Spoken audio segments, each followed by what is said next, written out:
Hello and happy Halloween! Welcome back to my channel. Today it is the first weekend of October, so I figured we could do something fun in October because it is my favorite month. I love Halloween so much. It's just a great month. All the leaves are changing, it's kind of fall, it's nice weather, sweater weather, it's really nice. So I figured might as well do something fun. I was thinking I could tell you guys some scary stories. I found a series of videotapes in my basement. There were only a handful of events in your life that you remember where you were. For many Americans such as myself, 9/11 was one. For the older generation, assassination of John F. Kennedy was another. For me, the day my parents died. I hope no one has to go through that pain I went through that snowy January evening. And if you have the unfortunate luck to have experienced that kind of trauma, then my thoughts are with you. I was close to my parents. My father, a college professor, always told me about the importance of getting good grades and staying in school. My mother, a nurse, always told me to help others in their times of need. They were perfect role models for me, and the day they died was the day a part of me died as well. The car slid off an embankment in the snow and ice crashed, killing them almost instantly. I was at the bar with a few friends and my fiancé at the time when I received a phone call from the local police. I was away at college when it happened, and unfortunately, nearly 400 miles away. The news hit me like a ton of bricks, and all I could do was stare endlessly into the background. The lights were on, but nobody was home, if that makes any sense. After the funeral, my brother Joe and I were going through the house to get their belongings out, so the home could either be sold, rented out, or become property of the bank. The familiar smell of the home reminded me of better times. Times where I woke up at Christmas morning to see a Nintendo 64 and Pokemon Stadium waiting for me. You know, those good times. Like an episode of Scooby-Doo, Joe and I split up to make the job easier. I would be in charge of the basement and the main floor, while Joe would be in charge of the top floor and the nice attic area. I started at the main floor, mainly because I had an irrational fear of that basement. When I was younger, I fell down the steps and broke both of my legs, and my right wrist in the process. All these years later, and it's still implanted in my mind. Hours went by, and after taking a break to sit down, rest, and enjoy a cold beer, I opened up the door to the basement. As I looked down the narrow flight of stairs, memories of 8-year-old me falling down and breaking bones flashed before my eyes. I gulped and took one step at a time. Once in the basement, the old, musty smell became familiar with my nostrils. I looked over toward a single window in the basement, where a framed photo of my mother and father hung below it. There was a time where my father wanted to make the basement a lower level of the family room, but the hanged photo is as far as he got. Under the stairwell were a few boxes from previous years that have yet to be unpacked. I pulled up an old wooden chair and began to search through the boxes, hoping I'd find something worth keeping. The first box were just holiday decorations, Christmas, Halloween, hell, even Thanksgiving. My mother was very festive, no matter the holiday. I set it off to the side and pulled the next box closer to me. There was an old white binder that had hundreds of Pokemon cards in the sleeves. I felt like I had just discovered gold in the form of these little paper cards. I flipped through the pages, just smiling from ear to ear. For those of you who are too young, or too old, to appreciate Pokemon cards was the greatest thing for an 8-year-old kid to do in the 90s. Well, I even went to a few tournaments and won badges. The rest of the box was almost uneventful. There were some old pieces of art that Joe and I drew in class, but nothing worth keeping. As I searched through the remaining boxes, I thought for sure there was nothing at all worth keeping. The last box just had old silverware and plates, half of which were cracked and broken. I pulled out my phone to turn on the flashlight and search under the stairwell if I missed anything, and that's when I saw a small brown box, tucked into the black corner. On my hands and knees, I crawled under the stairwell to grab the box. The box was covered in dust, seemingly untouched for at least a decade. As I wiped the dust off, I opened the box to see a set of videotapes, unmarked. Intrigued, I grabbed the Pokemon binder and the other materials that I deemed worthy to keep, put the box of videotapes, and headed upstairs. Once I exited the darkness in the basement and embraced the light of the room, I saw Joe sitting on the couch, smoking a cigar. "Took you long enough," he said sarcastically. "Where'd you even get those cigars? You don't even smoke." "I found them upstairs. They're high-quality stogies, TJ. I think Dad was saving them for a special occasion."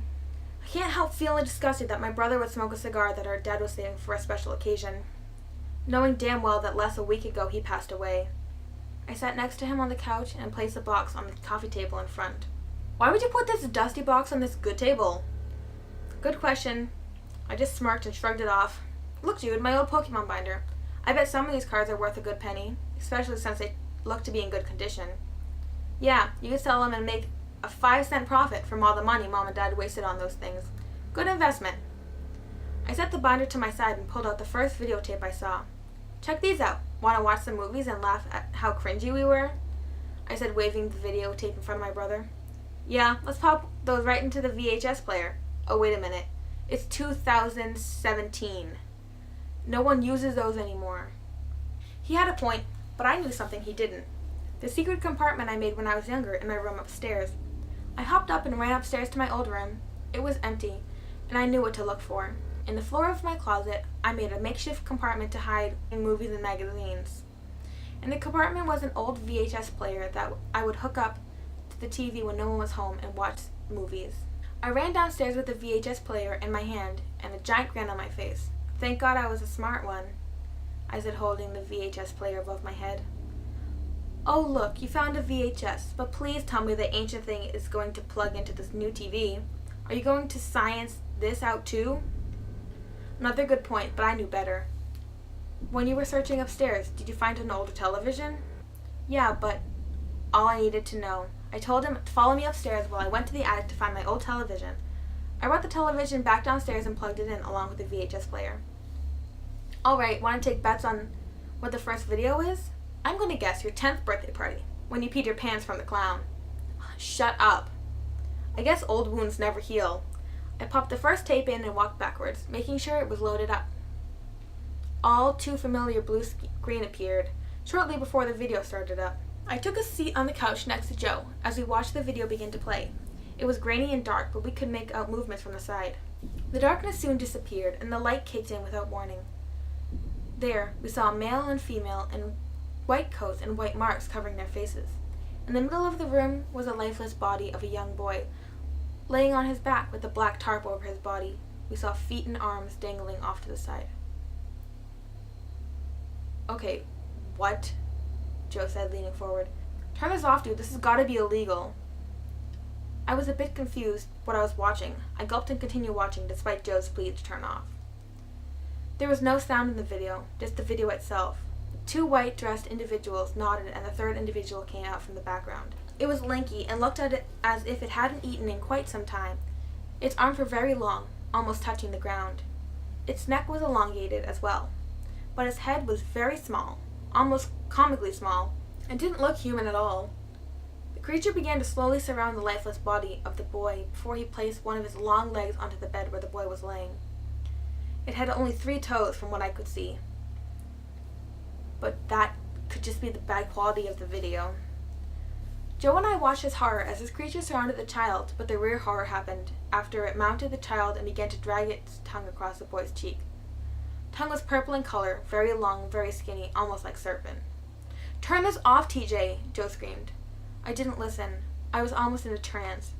I had no idea what I was watching, but whatever the creature was, it wasn't human, nor anything I've seen before. The creature dragged its tongue down the face and neck of the child before placing its hands on the child's face.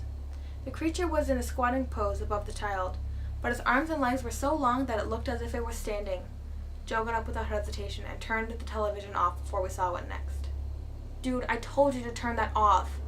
Whatever this is, it isn't legal. We need to show the cops, man. Where'd Mom and Dad get this anyways? And why do they have it?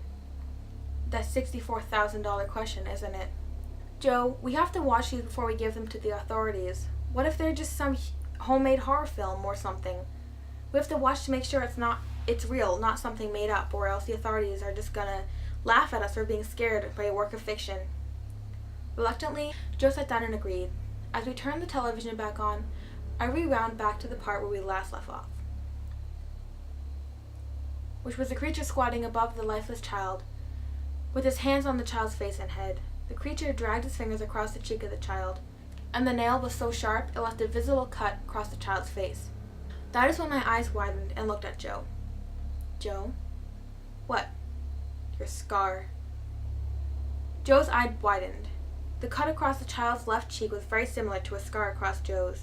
That apparently happened after he fell off a bicycle at a young age. He never remembered it, but that's what we were told. What? Maybe it's just a coincidence, but things were starting to add up.